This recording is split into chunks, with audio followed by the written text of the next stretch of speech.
everybody, and welcome to this new series of diabetes insipidus patient support.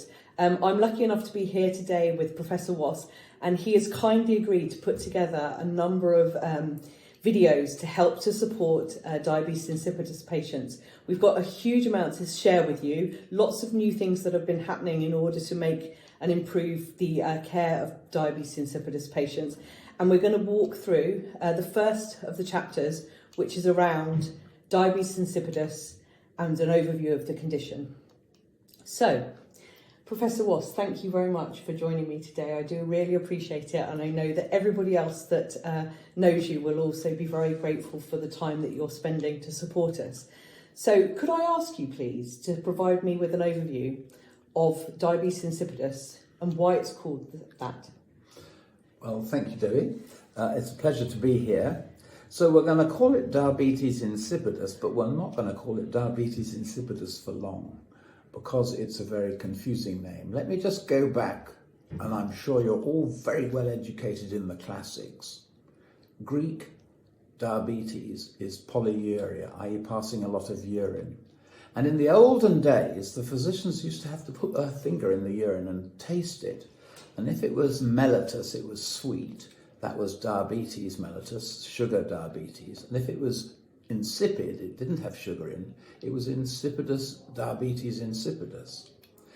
The problem nowadays is that people get confused, and people who are not endocrinologists or don't have an endocrine training think that diabetes insipidus is something to do with your blood sugar, and innumerable patients have got into problems with this when they go into hospital.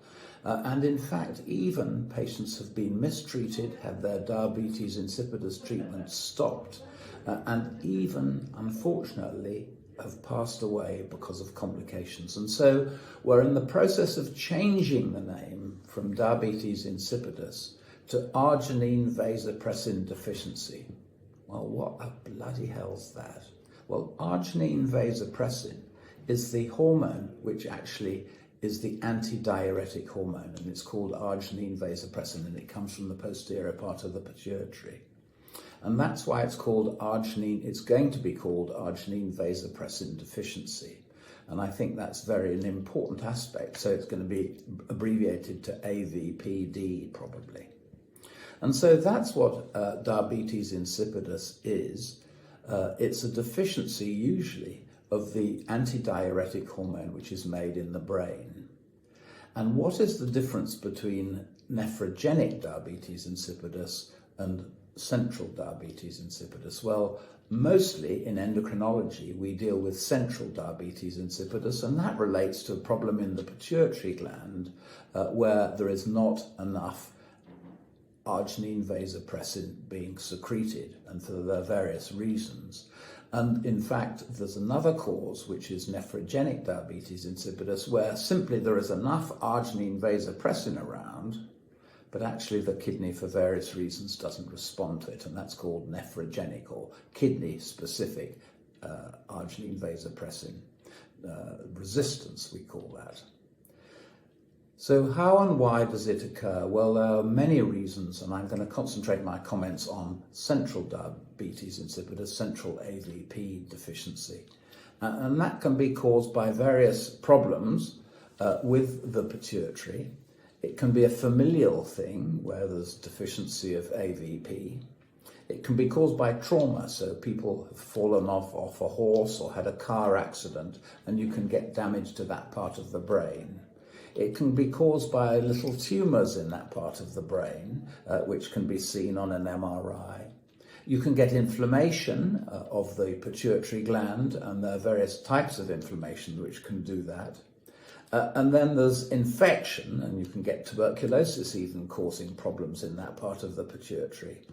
And then there are vascular things, and so some people very occasionally have a massive bleed after their pregnancy, and actually you get hypotension, low blood pressure, and those patients can damage their pituitary as well. And then there's a very important group where we actually don't know what the cause is. We know it's central, we know it's AVP deficiency, but we don't know, and that's called idiopathic, which is medical terminology for God knows why. And so those are some of the causes of diabetes insipidus or arginine vasopressin deficiency.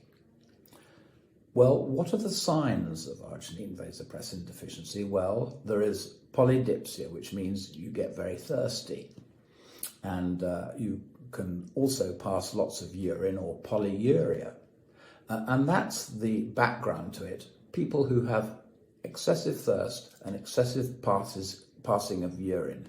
And what we can do as a screening test is to measure the volume, simply measure the volume of urine in a 24-hour period. And if it's more than 4 litres, then there's something which needs to be investigated further. And so that's a little bit about diabetes insipidus, or arginine vasopressin deficiency, as we're going to call it.